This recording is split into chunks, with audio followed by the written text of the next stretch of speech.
Hello students, I'm Monica. In the previous class, we have discussed about the current topic.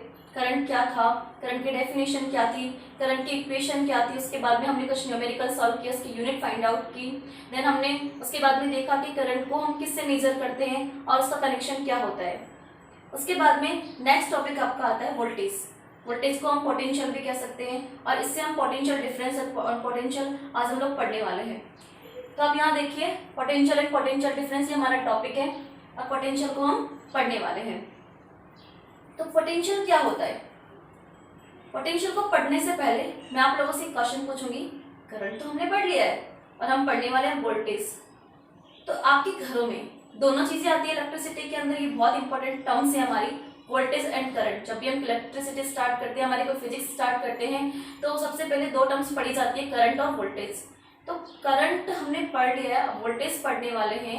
तो सबसे important question कि घर में, आप घर का एग्जांपल ले लीजिए, कोई भी एग्जांपल ले लीजिए, सबसे पहले वोल्टेज आया था या करंट आया था?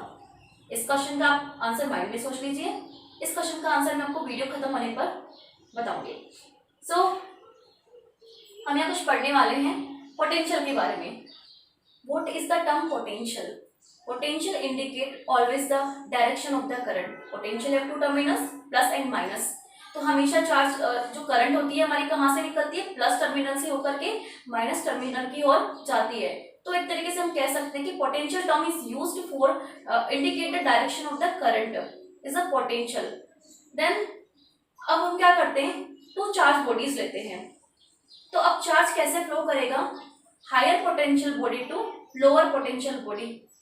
कहने का मतलब हम टू बॉडीज लेते हैं, हमेशा चार्ज हायर पोटेंशियल बॉडी से लेकर के लोअर पोटेंशियल बॉडी तक वैरी करता है।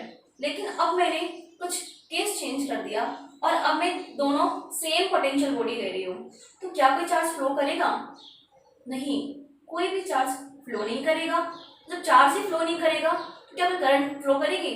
तो नहीं, करंट भी हमारी फ्लो नहीं करेगी। तो कहने का मतलब अगर मेरी सेम पोटेंशियल बॉडी है तो वहां ना तो कोई चार्ज होगा और ना ही कोई करंट होगी हमेशा। इसके लिए अब एग्जांपल देख लीजिए ना आप घर के।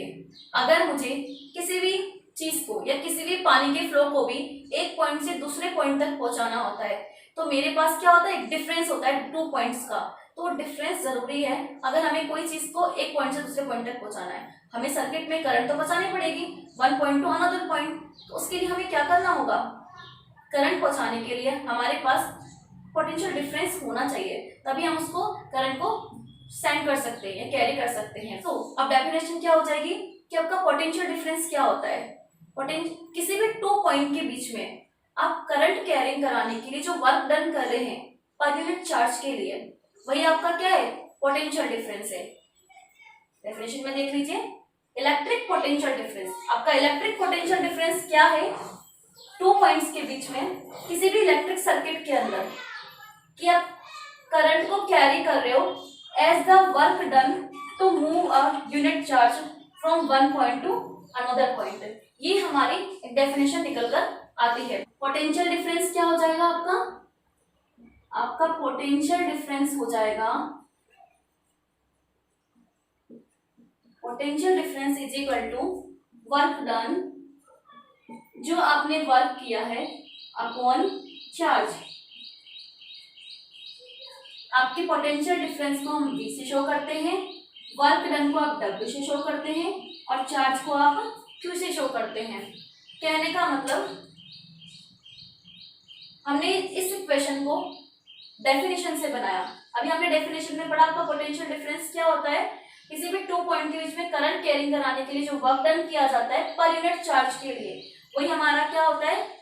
पोटेंशियल डिफरेंस होता है। As we earlier discuss, V is equal to W upon Q. Potential difference is equal to work done upon Q. If we take between 2 points A and B, for A voltage is equal to VA, for B voltage is equal to VB. Then what we write here? VA potential difference क्या हो जाएगा? VA minus VB. VA minus VB is equal to W upon Q. ये equation हमको यहाँ अकर होती है इस चीज से। Then now we will discuss about the unit. What is the unit? Voltage या पोटेंशियल डिफरेंस, इसकी यूनिट क्या होती है हमारी? Volt is equal to, you can write here volt. Work की यूनिट जूल.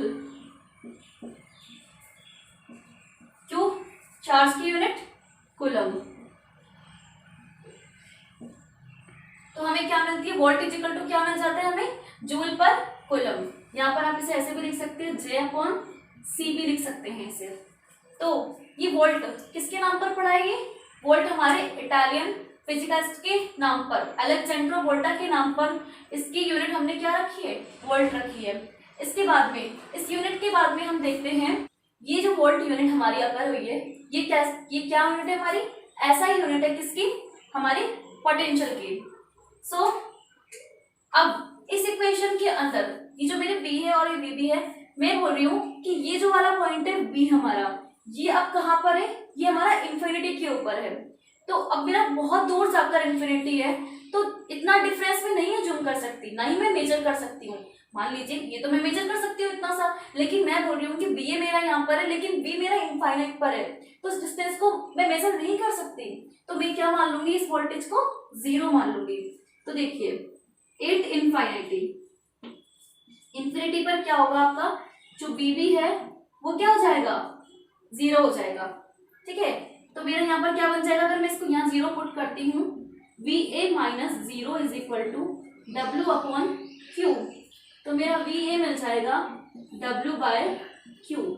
कहने का मतलब अगर मेरा सेकंड वाला पॉइंट इनफाइनिटी पर है तो मैं इसको क्या अज्यूम कर लूंगी? 0 अज्यूम कर लूंगी. तो मुझे इस इक्वेशन में 0 पुट करके क्या मिलता है? VA minus 0 is equal to W/Q. तो यहाँ मुझे VA इक्वल टू क्या मिलता है? W/Q मिलता है. इफ अब मैं अगर इसको 1 वोल्ट के लिए फाइंड आउट करने की कोशिश करती हूँ तो क्या बनेगा? मुझे अगर मुझे 1 वोल्ट चाहिए तो मुझे 1 जूल वर्क करना पड़ेगा और मुझे चार्ज भी मेरा क्या लेना पड़ेगा? 1 कूलम लेना पड़ेगा. तो 1 वोल्ट की डेफिनेशन मुझे क्या मिलती है? V इज इक्वल टू मुझे क्या मिल जाएगा? 1 वोल्ट मिल जाएगा. 1 वोल्ट की डेफिनेशन क्या निकल कर आती है? If current carrying work done के लिए अगर मैं 1 जूल एनर्जी दे रही हूँ, 1 जूल वर्क कर रही हूँ, कितने चार्ज के लिए? 1 कूलम चार्ज के लिए, तो मुझे कितना आकर होगा? 1 वोल्ट मुझे आकर होता है. और a numerical how much work will be done to carry a charge of 3 coulomb between 2 points having potential difference of the 10 volt. Mostly बच्चे न्यूमेरिकल देख के डर जाते हैं, कैसे सॉल्व होगा, बहुत टफ होगा, हमें क्या करना चाहिए, क्या फॉर्मूला अप्लाई करना चाहिए. आपको बिल्कुल भी टेंशन लेने की जरूरत नहीं है. आप सबसे पहले क्या कीजिए, जो भी डाटा गिवन है उसे लिख लीजिए. How much work will be done, आपको क्या फाइंड करना है? हाउ मच वर्क, इससे पता चल रहा है आपको वर्क फाउंड आउट करना है. आगे बढ़िए. To carry a charge of 3 coulomb charge. 3 coulomb, ये कॉलम से मतलब पता चल रहा है क्या दिया हुआ है? चार्ज. तो Q इज इक्वल टू हमें क्या दिया हुआ है? 3 कूलम दिया हुआ है. Potential difference of the 10 volt. Potential difference means VA minus VB is equal to हमें क्या गिवन है? 10 वोल्ट गिवन है. ये तीनों चीजें हमें गिवन है. उसके बाद में आप लोग देखिए कि क्या क्या चीजें आपको फाइंड आउट करनी थी. तो आप सबसे पहले डेफिनेशन को रिमाइंड कीजिए. डेफिनेशन क्या थी हमारी कि पोटेंशियल डिफरेंस क्या होता है? जब भी कोई करंट कैरिंग करने के लिए जो वर्क डन किया जाता है किसी चार्ज के लिए, वही हमारा क्या होता है? Potential difference. तो हमारे पास इक्वेशन क्या थी? VA minus VB is equal to work upon charge. इस इक्वेशन में आप क्या कर दीजिए? वैल्यू पुट कर दीजिए. ये आपका फॉर्मूला है.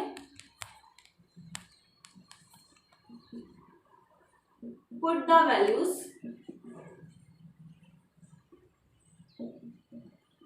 in this equation. VA minus VB हमें क्या दे रखा है? 10 volt is equal to W हमारे पास नहीं है, इसे एज इट इज लिखकर छोड़ दीजिए.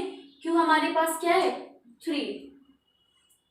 तो देखिए हमें क्या मिलता है? ये हमें यहाँ पर लिख सकते हैं आप 10 वोल्ट और 3 कूलम भी यहाँ लिख सकते हैं. तो आपके पास अभी W, तो ये दोनों हमेशा क्या हो जाएंगे? क्रॉस मल्टीप्लाई हो जाएंगे. तो हमें W क्या मिल जाएगा? 10 volt multiply 3 coulomb, volt into coulomb W, 10 into 30, और हमें पता है कि W की यूनिट क्या होती है, वोल्ट इंटू कूलम जूल, तो 30 जूल। तो हम लोगों ने क्या किया यहाँ पर, डेटा लिख लिया पहले क्या क्या जो गिवन था हमें, उसके बाद में हमारा जो फॉर्मूला लिखा, फॉर्मूले में हमने वैल्यूज पुट करी, वी माइनस वी हमारा 10 वोल्ट था, W हमारा नोन था, Q 3 कूलम था, इसको फाइंड आउट करना था इसलिए दोनों मल्टीप्लाई हो गए, तो हमें W मिल गया 30 जूल मिल गया। तो आज हमने पोटेंशियल एंड पोटेंशियल डिफरेंस के बारे में पूरा पढ़ लिया है। हम लोगों ने ये समझा कि पोटेंशियल क्या होता है, पोटेंशियल डिफरेंस क्यों मेजर करते हैं हम लोग, और इसके बारे में हमने इक्वेशन पढ़ी, उस इक्वेशन पे हमने कुछ एप्लीकेशंस भी पढ़े, और इसके बाद में हम लोगों ने इस पर न्यूमेरिकल सॉल्व किए। न्यूमेरिकल सॉल्व करने के बाद में हम लोगों को ये देखना है कि मेजर किससे किया जाता है। कल जब हमने पढ़ा था तो हमने देखा था कि आममीटर को हमेशा सीरीज में लगाया जाता है और करंट इससे मेजर की जाती है। तो वोल्टेज किससे मेजर करेंगे हम, वोल्टेज को हम वोल्टमीटर से मेजर करेंगे, और वोल्टमीटर हमेशा पैरेलल में लगाया जाता है, शंट में लगाया जाता है। इसके लिए कल हमने रीजन भी देखा था कि करंट के लिए हमने देखा था कि सर्किट लेते हैं अगर हम, तो सर्किट में आपका करंट सीरीज में सेम रहता है, जबकि पैरेलल में करंट चेंज हो जाता है। तो मैं यहाँ दो सर्किट ले रही हूँ, देखिए अब मुझे अगर वोल्टेज देना है तो इस रेजिस्टेंस सीरीज के अंदर हम देखते हैं, तो सीरीज के अंदर इस रेजिस्टेंस पे जो वोल्टेज होगा वो डिफरेंट होगा, लेकिन क्योंकि एक टर्मिनल हमारा क्या बनता है प्लस माइनस, लेकिन अगर मैं नेक्स्ट टर्मिनल पे जाऊंगी, नेक्स्ट रेजिस्टेंस पे जाऊंगी, तो हमारा वोल्टेज क्या होगा, यहाँ पर चेंज हो जाएगा। कहने का मतलब सीरीज में आपका वोल्टेज क्या होता है, चेंज है।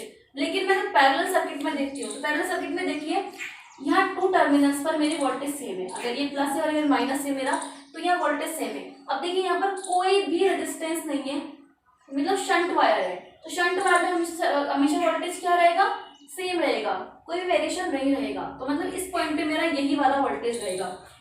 लाइक इस नीचे वाले पॉइंट को देखती हूँ तो इस वाले पॉइंट पर भी मेरा यही वोल्टेज रहेगा। तो मतलब जितना वोल्टेज मेरा यहाँ है उतना वोल्टेज ही मेरा इस पर रहेगा, और इधर जाती हूँ तो मैं सेम पोजीशन में शंट वायर में कोई चेंजेस नहीं होगा, तो इस टर्मिनल पर भी उतना ही वोल्टेज रहेगा मेरा जितना कि इस टर्मिनल पे रहेगा। कहने का मतलब मेरा ये वोल्टेज इस रेजिस्टेंस पर भी सेम रहने वाला है और इस रेजिस्टेंस पे सेम रहने वाला है, वो कब, पैरेलल कंडीशन में। But in the series condition यहाँ पर चेंजेस हो जाता है, आप देख सकते हैं यहाँ पर, क्योंकि इस वाले टर्मिनल पे देखिए प्लस है, जबकि मेरे को यहाँ पर दूसरे वाले रेजिस्टेंस का माइनस कनेक्ट है, पहले वाले रेजिस्टेंस का तो कोई कनेक्शन का कोई पता ही नहीं है।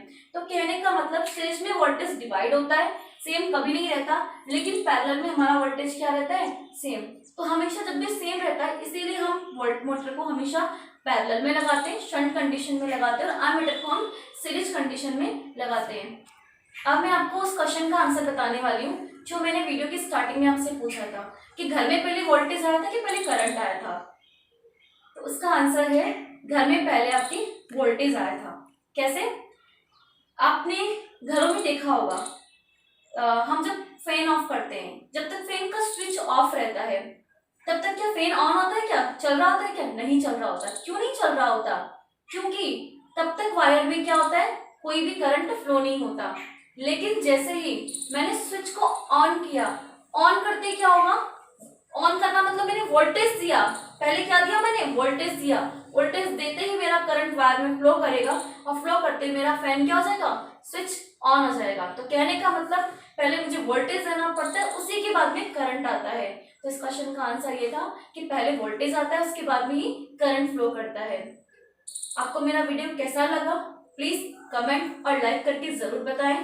इस टॉपिक के ऊपर बहुत सारे न्यूमेरिकल्स अवेलेबल हैं, प्लीज डिफरेंट तरीके के आप न्यूमेरिकल इस टॉपिक पे कीजिए, इससे आपको ये टॉपिक पूरा क्लियर हो जाएगा।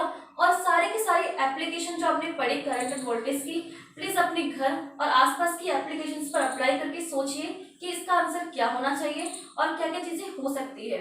इससे आपके लिए इजी रहेगा करंट और वोल्टेज को समझना, क्योंकि हमारे घर में इलेक्ट्रिसिटी सबके घरों में आती है, तो ये बहुत अच्छा टॉपिक है क्लियर करने के लिए। Learn the topic current and potential and please do more and more questions and numericals on this topic. Thank you for watching my video.